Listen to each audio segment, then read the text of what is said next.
A paz do Senhor a todos. A paz do Senhor Jesus. Irmãos, hoje a gente abre, inicia e já termina o pequeno livro de Filemon, né? Carta de Paulo a Filemon, né? Só tem um capítulo. Aí a gente já começa o livro de Jó, do 1 ao 5, e Salmos 21 e 22. Amém? Não se esqueça de ler todos os capítulos escritos aí na descrição da sua casa para acompanhar a Bíblia até o fim do ano, a gente conseguir terminar. Amém? Vamos orar? Senhor Deus, meu Pai, te agradecemos mais uma vez por poder estar meditando a Tua Palavra, te pedimos, Senhor, nos dê acesso à Tua sabedoria, Pai, para entender o que Tua Palavra quer nos ensinar, Senhor, em nome de Jesus, Pai. Amém. E não se esqueça de curtir e compartilhar o vídeo, né, para que mais pessoas sejam alcançadas através do Evangelho. Irmãos, seguinte, a gente já vai começar lá pelo livro de Jó, né? Só que antes da gente falar do livro de Jó, queria falar ali sobre os Salmos 22, né?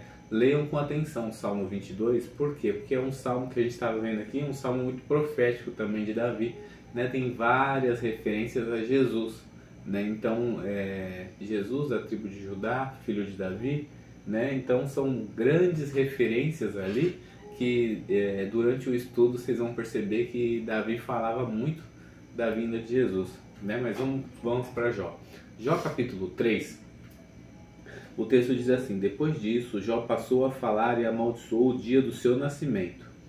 Pereça o dia em que nasci, e a noite em que se disse, foi concebido um homem, que aquele dia se transforma em trevas e Deus lá de cima não se importe com ele, nem resplandeça sobre ele a luz, que as trevas e a sombra da morte se apoderem desse dia, que uma nuvem habite sobre ele, que tudo que pode escurecer o dia o espante. Aquela noite que dela se apoderem densas trevas, que ela não se alegre entre os dias do ano, nem entre a conta dos meses.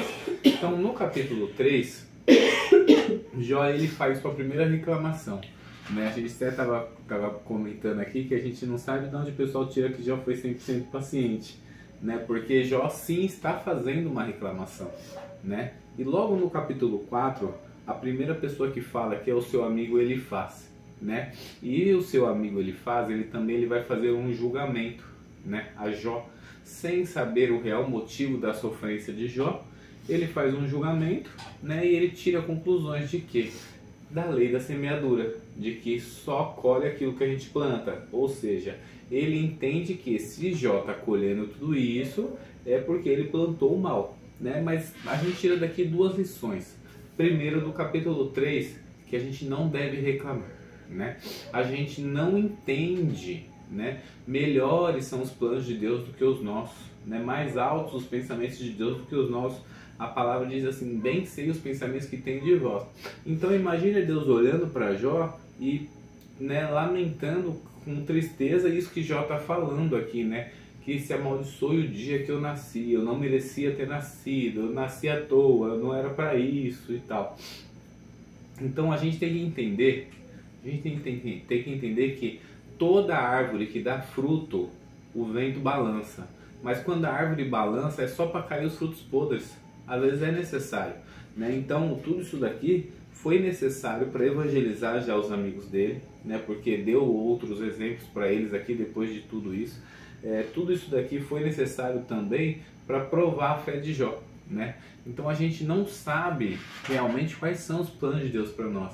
Então quando você estiver passando uma prova, não reclame, não murmure, ou até murmure, porque acho pouco difícil, pouco provável não reclamar, mas logo já corra pedir perdão para Deus, falar: ai Deus, eu acho que eu errei, pequei, né? Me perdoa. E de Elifaz a gente tira a lição de que a gente não pode julgar o livro pela capa, né? Então, sem antes saber, olha que engraçado, o texto fala que eles ficaram aqui 7 dias e 7 noites ao lado de Jó, calados. Mas por que eles passaram ali 7 dias e 7 noites para depois ir abrir a boca para falar bobagem? Né? Então a gente chora com você, mas depois eu vou jogar na sua cara que você errou. Aqui a gente considera duas coisas. Primeiro, ele era um amigo de verdade. Dentro da sua faculdade mental, do seu conhecimento, ele entende a lei da semeadura. Então, dentro da sua consciência, ele acha que ele está certo. Então, ele é um amigo de verdade. Já começa por aí. Ele já fala na cara. Falou: ó, você está sofrendo aí porque você vacilou. certo? Então dentro da realidade humana, Jó vacilou.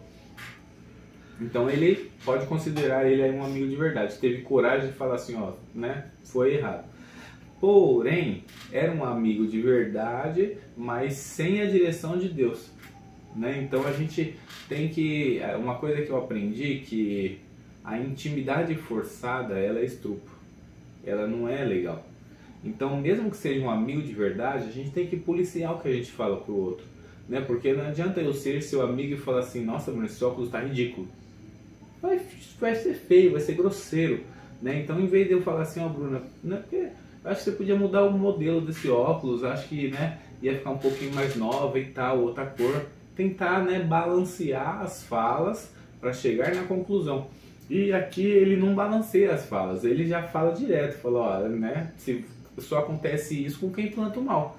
Então a gente tem que entender, né, e buscar sabedoria com Deus antes de abrir a boca para falar mal dos outros, né, para julgar o próximo. Amém? Essas são as lições de hoje. Quer acrescentar alguma coisa? Não? Então vamos orar? Senhor Deus, meu Pai, te agradecemos mais uma vez por poder estar meditando na Tua Palavra. Senhor, nos dá, Pai, sabedoria para todos os dias andar sobre as Tuas palavras, Senhor, em nome do Senhor Jesus, Pai. Amém. Tchau.